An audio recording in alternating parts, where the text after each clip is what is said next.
ॐ सहनाववतु सहनौ भुनक्तु सह वीर्यं करवावहै तेजस्विनावधीतमस्तु मा विद्विषावहै।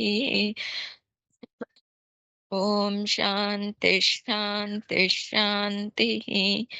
पठामि संस्कृतं नित्यं वदामि संस्कृतं सदा ध्यायामि संस्कृतं सम्यक् वन्दे संस्कृतमातरम्। वाक्यकारं वररुचिं भाष्यकारं पतञ्जलिं पाणिनिं सूत्रकारं च प्रणतोऽस्मि मुनित्रयम्।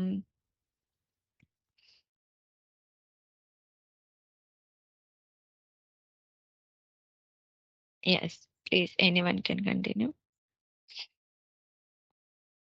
ऐ उन् ऋ ऋक् हे ओन् ऐ औच् हयवरट् लन् निमगणनं जबन् Jabhai.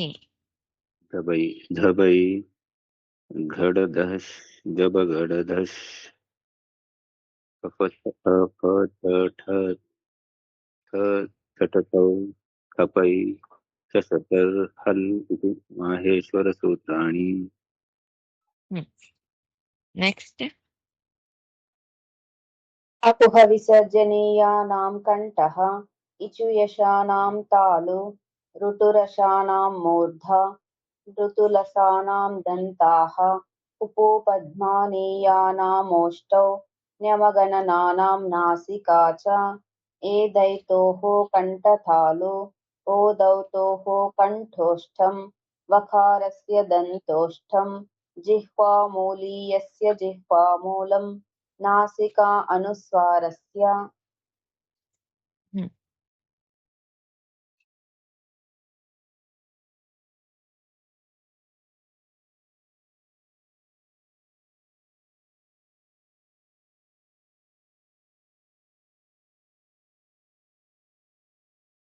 Oh, sorry.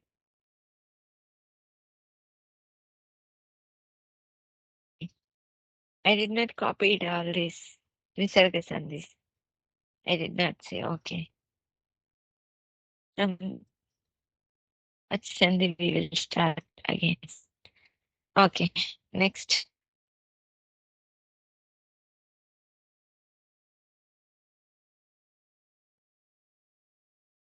Um,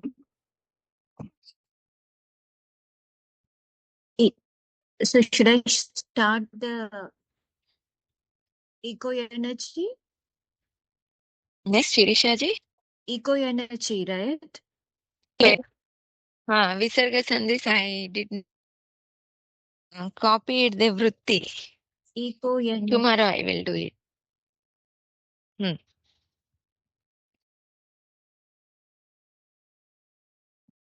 Please continue. Eco energy. Ik stane yan ik stane yan syadachi samhitayam vishaye. Echo ya Ikaha Thane. ikah stane yan syadachi samhitayam vishaye. Hmm. Echo yava yavaha. Hmm. Echa क्रमादय av I av एते युरचि Hmm. लोपः शाकल्यस्य अवर्णपूर्वयो पदान्तयोर्वयोर्लोपो वशिपरे Vashi.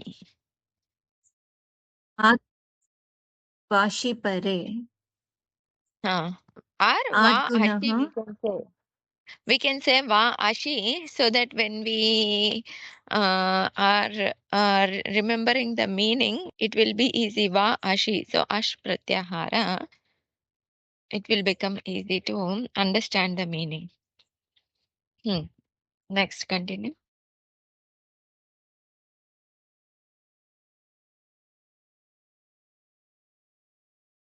Adgunaha is done. Adgunaha.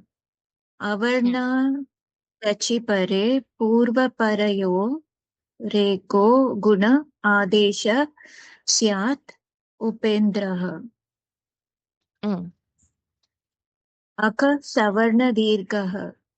Aka Savarne. Savarna Savarne. Aka Savarne Dirgaha. Aka Hmm. Savarne Achipare Purva Parayor Dirgha Hmm. Ekadesha Hmm. Syat. Syat. Hmm. Okay, you can finish the last one. Enga Tomorrow. Padanta Dati. Padanta Bengo Ati Pare Purva Rupa Mekadesha Syat. Hmm. Okay. We'll see one sutra in Hal Sandhi. It is similar to Jalam Jashwante.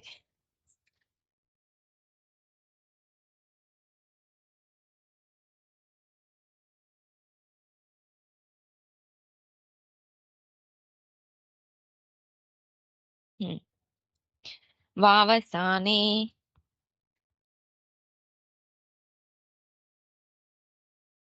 Vavasane Vritti. Avasane Jalam Charaha Va. Va means Vikalpena. We should remember always whenever in Vritti, Sutra, in some sutras, Va will be there. But in some sutras, Va won't be there. Many sutras, Va won't be there. But even if if Va won't be there in Sutra, it must be there in Vritti. So whenever this Va is there, then we should understand it is optional form.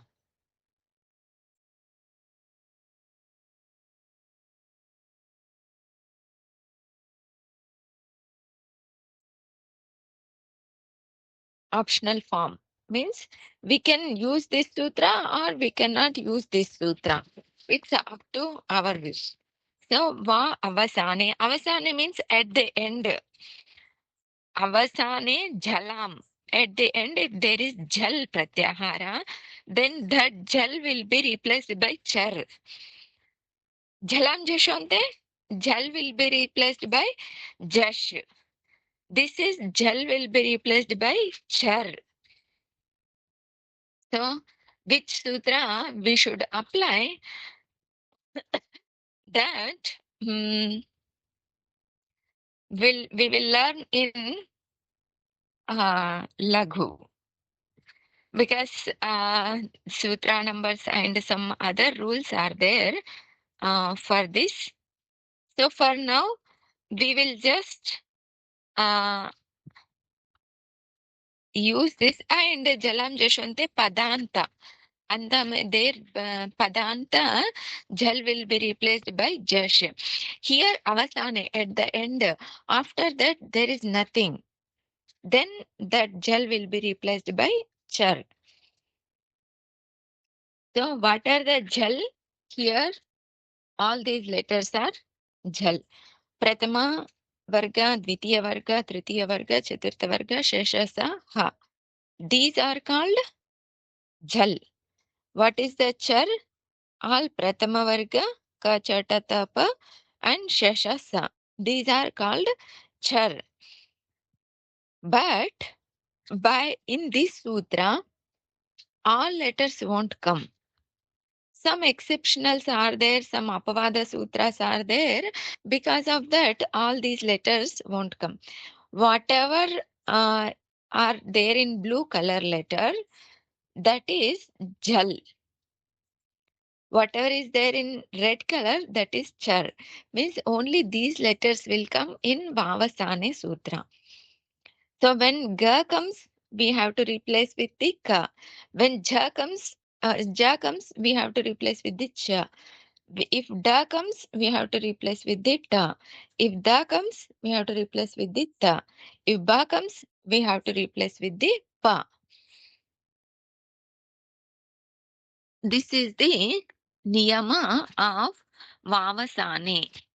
Va avasane. At the end, if there is jal, then that jal will be replaced by char.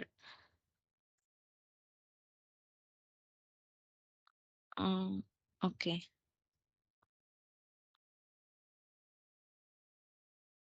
We'll see sutras. Sorry, examples. Ramat.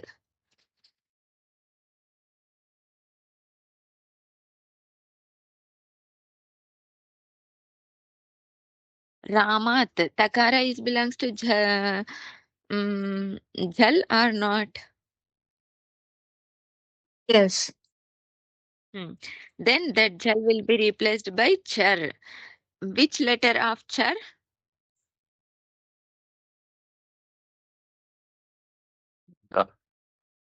Da. So, ta will be replaced by da. Ramat, Ramad. Any example any one of you can give? We are very familiar. Every day we are using. Which one? Tasmat. But- Tasmat. Tasmat. Very good. Tasmat, Tasmad. Yes. Next. Punaji, Ramat will be replaced by Ramat, right? Yes. Okay. Takara will be replaced by Dakara. But Dakara is not Char Pratyahara, right?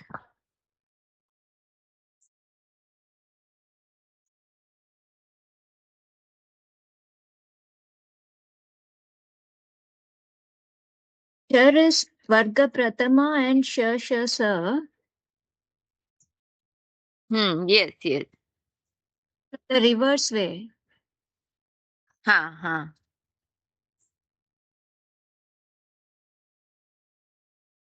Karicha Sutra also almost same.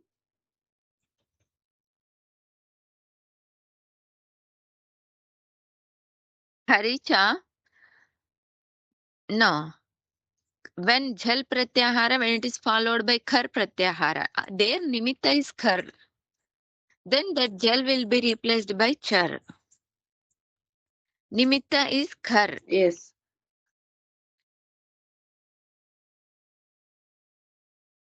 Here, Nimitta.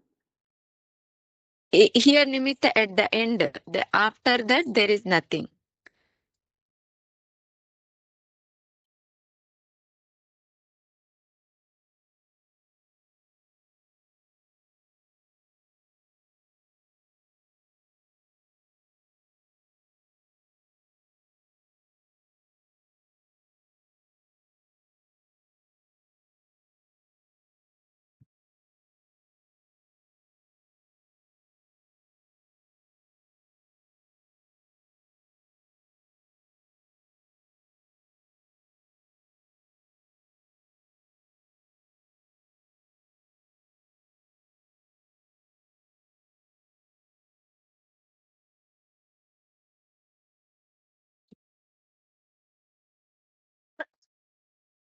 Yeah, here you can see the kakara is there. Vak. Ka will be replaced by We can see your ga. screen. We can see You your can't see? screen, Punaji. Ah. Select your corner. Mhm. Yeah, now we can. Yeah, but in this way, you won't be able to see much. Here, vak is there, na? Vak, kakara is at the end, and kakara is jal pratyahara. Then that jal will be replaced with the jash. Because anta at the end is there. Vak becomes vag. Gakara will be replaced by kakara by vavasane again. Vag, vak. So by jalam jashonte, kakara change into gakara. Then gakara change into kakara by vavasane. But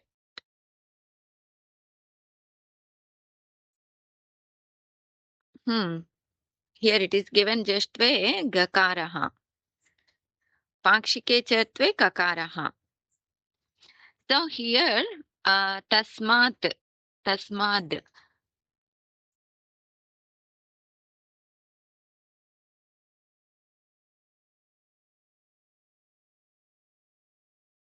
Okay, jalam jashonte marud. Then vavasane marut. So the other way it should be. Right.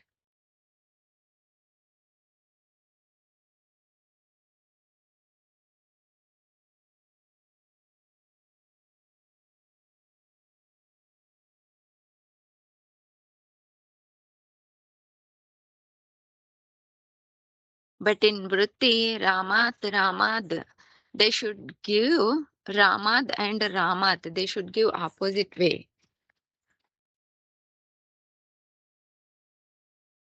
And this is from Lagu only. Okay. Any other examples?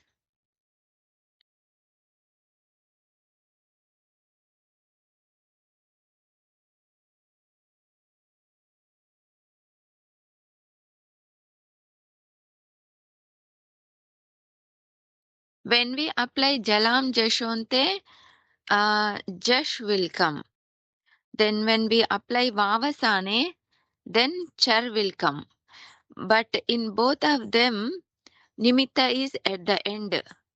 And the Sthane is Jal.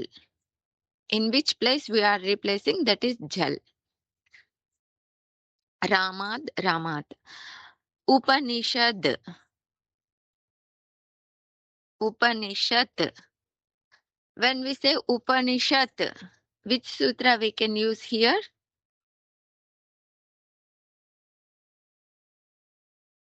Vavasane. Upanishad, Jalam Jashanti. one is Jalam Jashonte, another is Vavasane.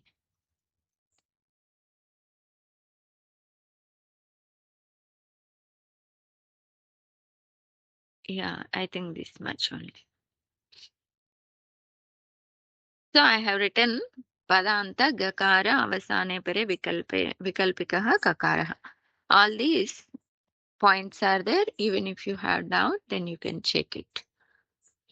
Is it clear, this sutra? Yes, Punaji.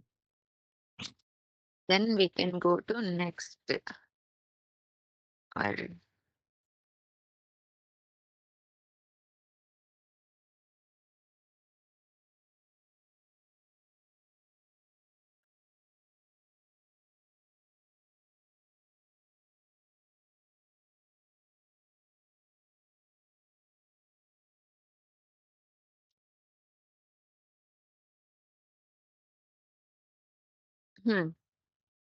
yeah, please continue reading.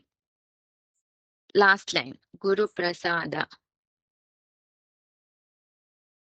Guru Prasada Labhya Sarva Vedanta Siddhanta Sara Sangrahasya Mangalacharanam Grantato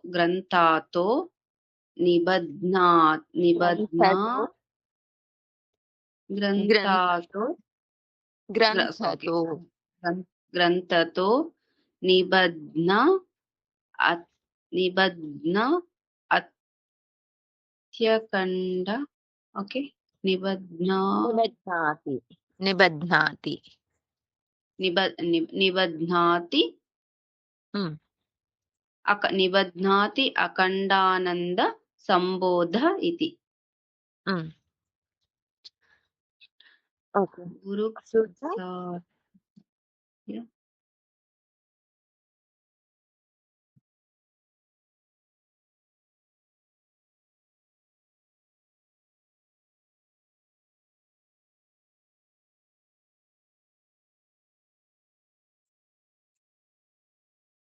నిబధ్నాతి అఖండ ఎంతంది ఇంకో energy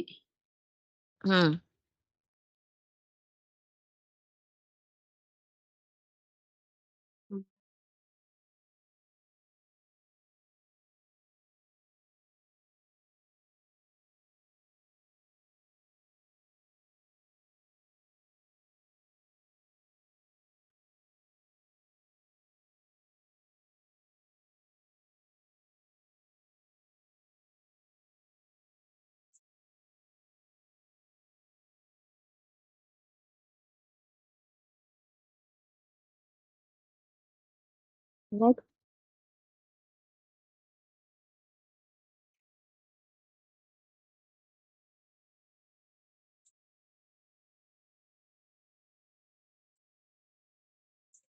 Is there any sutra? No. Okay, anybody wants to tell other sutras in this? The Mangalacharanam, right? The Monuswara. Yes. Monuswaraha. Next. Any other?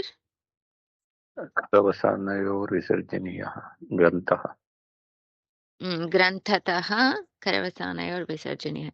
So if Grantatho, if it is there, then what is the sutra? Ashicha, right? Hashicha. Yes. Hashicha.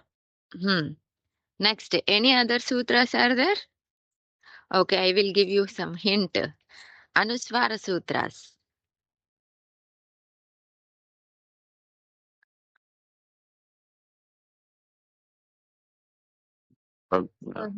सर्ववेदान्त Hmm. वेदम् अन्त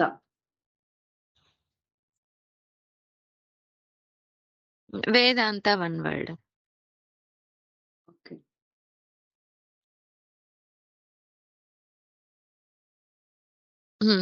Shivananji, you are saying something?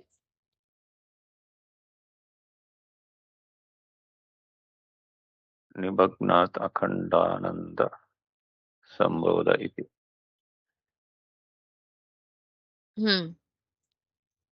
What is the sutra in that?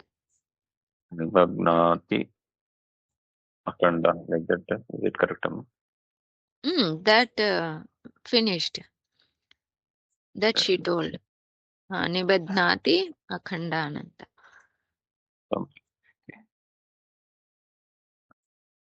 Okay. There are a lot of sutras in this line. Is it? Guru Prasada? Guru Prasad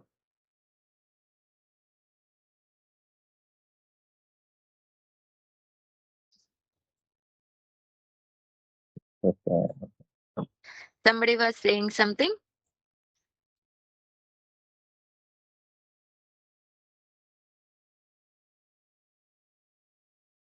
Anybody wants to try or shall I tell? Vedanta Sirisha ji, we can't hear you. Sangrahasya. Is there anything in that? Tang What is it? plus grahasya and Okay. and then the Which sutra?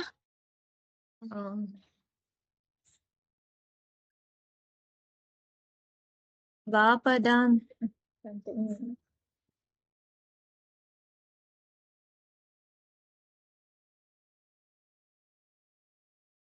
Vapadantasya, it is not padanta, right? Tvam karoshi. But it is not padanta. There tvam is pada. Padanta tvam karoshi can come.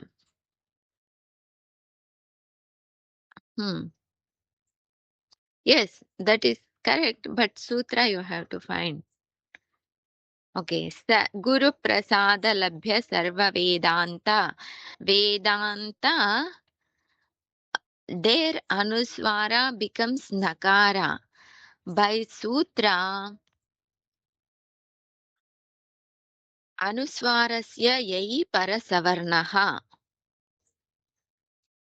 Remember? Anuswarasya yai parasavarnaha. When anuswara, when it is followed by yai pratyahara, then that anuswara will change into parasavarna. Yesterday we saw the example along with example. That was Kancha. Kincha. All these. See, kincha, because before chakara, there is chakara's anunasika, right? If we look at anywhere, if that varga's fifth letter is there as anunasika, then there anuswarasya yai parasavarnaha sutra applied. Here also Vedanta. Vedanta, we can use anuswara also, right? But it is only one word, Nama, Vedanta, actually. One word, but there is no rule in that anuswarasya yai parasavarna. There is no rule. It should be pada only. Yeah.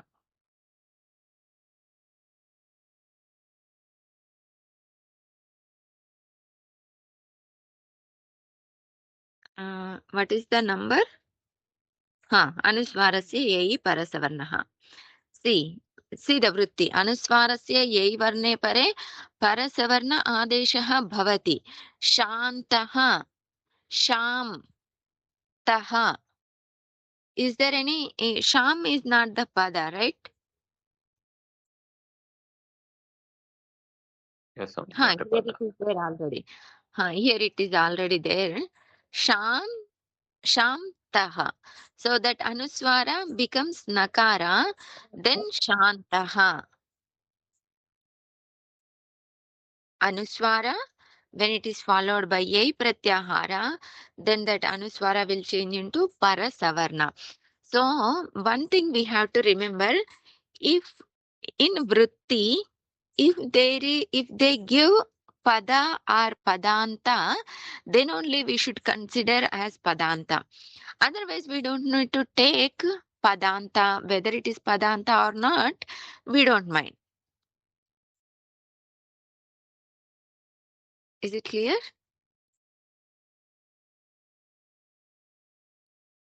Clear, Amma. Like, sorry to ask basic thing. Yai pratyaya means actually. Okay, that is from Vara, Yavara, La Namagananam, up to Kapai, up to there, no? I might have written somewhere. Okay. Yai means up to kapai. Starting from yavara la nyamaganana jabha gadada kapa chatata kapa up to kapai. Okay. All these are. Here I have written all consonants other than shesha saha. All consonants.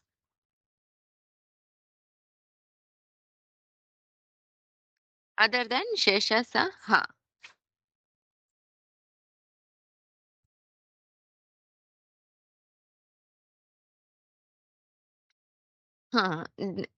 For everyone, this sutra is clear?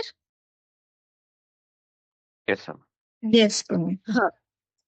Next, can you find out this sutra anywhere in The this line? Sangrahasya, is it Sangrahasya, is it Jalam Jashunte? Sangrahasya. See, ga is which varga? Tritiya Varga. Ga is Prathama varga. Oh, kachata tapa, gajada, sorry, kachata tapa, ga. Okay, Tritiya varga. So can But it be here, sung? no. But here we should take kavarga. Kavarga's fifth letter. Kavarga's tritiya letter is ga. Then kavarga's fifth letter is nga. Here also, anuswarasya yai parasavarnaha is happened. Let me show.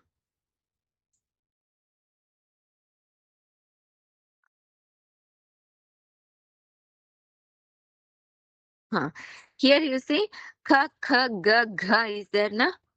4 letters. Fifth letter is nga. Any of these 4 letters comes, then before that, this nga, if it is comes, then that is anuswarasya yai parasavarna by this sutra.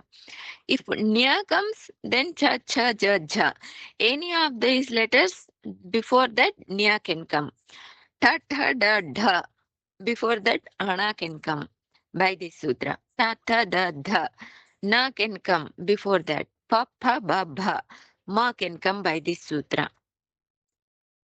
Kavarga's fifth letter will be replaced by Anuswara. Chavarga's fifth letter will be replaced by Nyakara.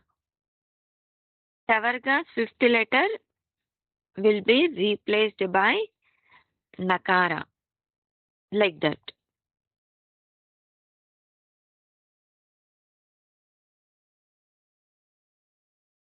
Is that clear? Yes, Purnaji. Sorry, Anuswara will be replaced by Kavarga's fifth letter. Anuswara will be replaced by Chavarga's Nyakara fifth letter. Anuswara will be replaced by Tavarga's fifth letter Ana. And Anuswara will be replaced by Tavarga's fifth letter Na.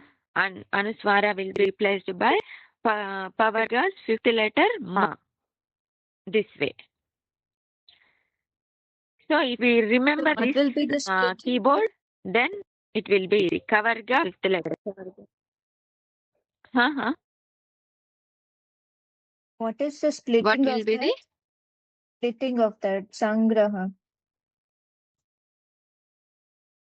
yes, I will.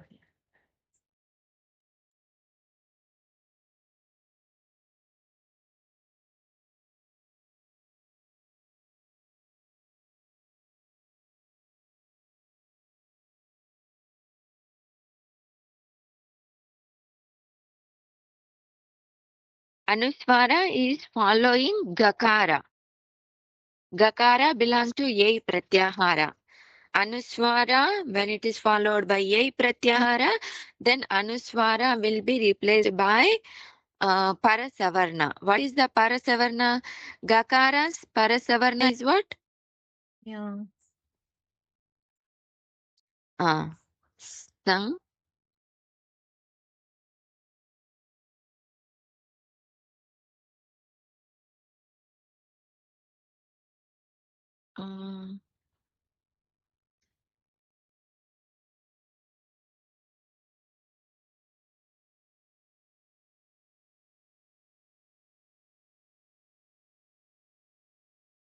Sangraha.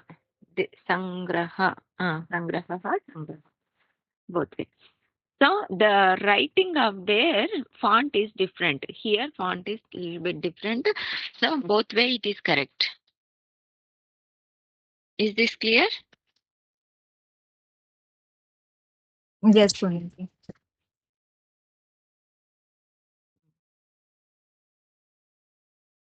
Then anything else is there in this line? Vedanta is there, Siddhanta is there. Siddhanta also same sutra. सार संग्रह मंगल हाँ, सार संग्रह we finished. हाँ मंगल हाँ मंगल next. हाँ मंगल मंगलाचरणम also.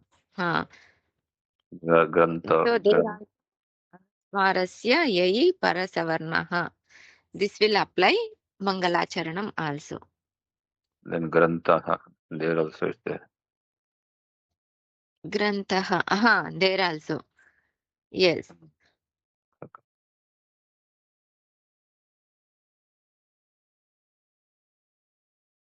Akhandananda Nanda is there now. Huh. There are Okay. Dasara Nanda is also. Anu uh, Then another one. Sambodha Sambodha Akhanda also. Akhanda. Akhanda I told no. Akhanda. Sambodha also. Akhanda Akhanda also. also. In Yes. this line, this sutra came many times. So, oh, you already told? I couldn't hear. Okay. In this line, in this line, many times this sutra came. So be paired. No. Next, who is going to chant?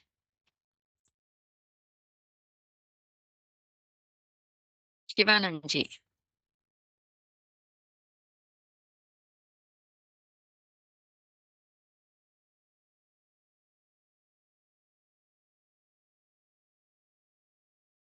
Shivananji or Shirishaji?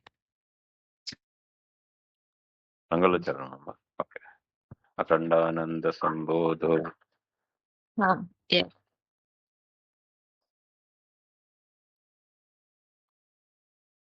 Akhandananda Sambodho Vandanadasya Jayate Govindam Tamaham Vande Chidanandanam Gurum. Okay. Akhanda Ananda. That is Savarna, upper Savarna Deva. And Ananda is Anuswarasya Yehi Para. Anuswarasya Yehi Para. Savarna. Parisavarnaha.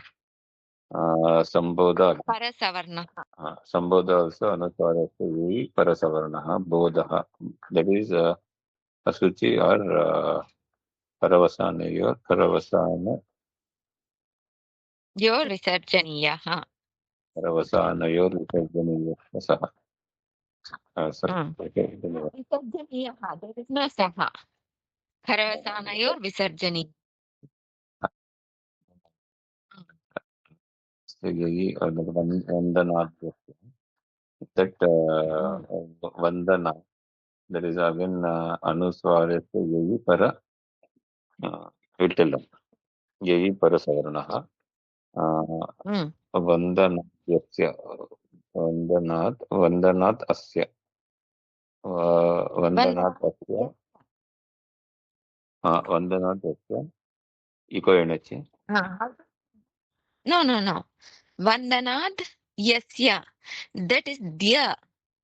Vandanad Dya. Dya, if we split the of the and ya, we are adding two consonants. That's all. So we are separating two consonants. Vandanad Yasya. Okay. So there is no Sandhi. Vandanad is Padanta. Okay. Padanta. Jhal will be replaced by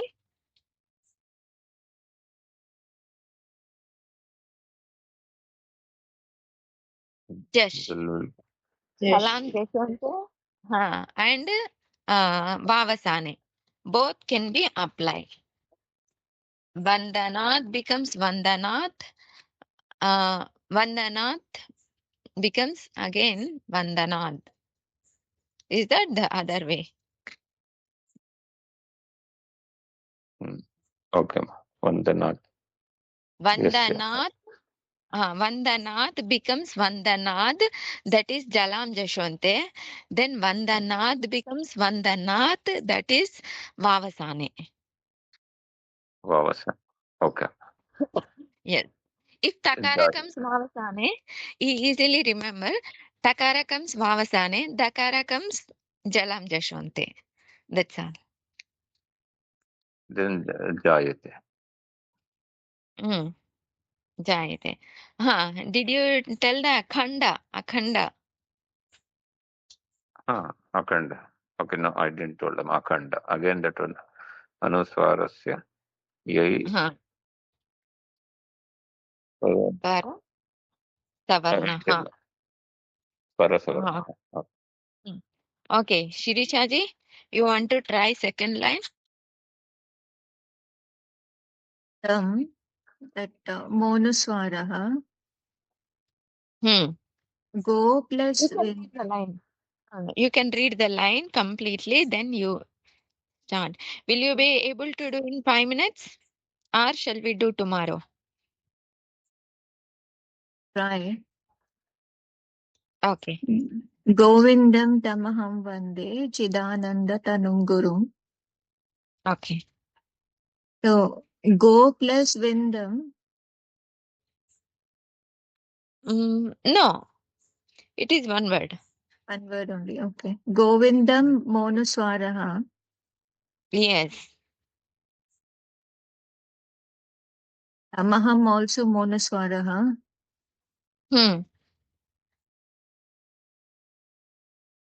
One day is Anuswarasya Yai Parasavarna.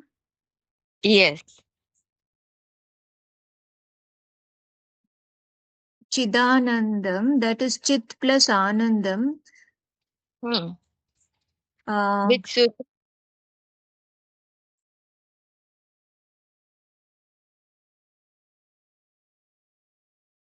If Takara comes? Chit plus Anandam, right? So is it Kari? Yeah, but Anandam is different word. Anandam is different word and Chit is different word. So Chit is Padanta. We can take Jhalam Jhante and Vavasane. Okay. Is it not Karicha? No. It is not following no. even Kar Pratyahara, right? Yeah, it's not Kar, yeah. Yeah. Chit Ananda. So Chid and Chit. Which one is Vavasane? Which one is Jhalam Jashwante? Chit is Vavasana. Chid is Jhalam Jashante. Then again Ananda, it is again the other sutra, the Anuswarasya Yai. Complete And the sutra. Tanu. Complete the sutra. Anuswarasya Yai Parasavarnaha. And then Tanum Monaswara.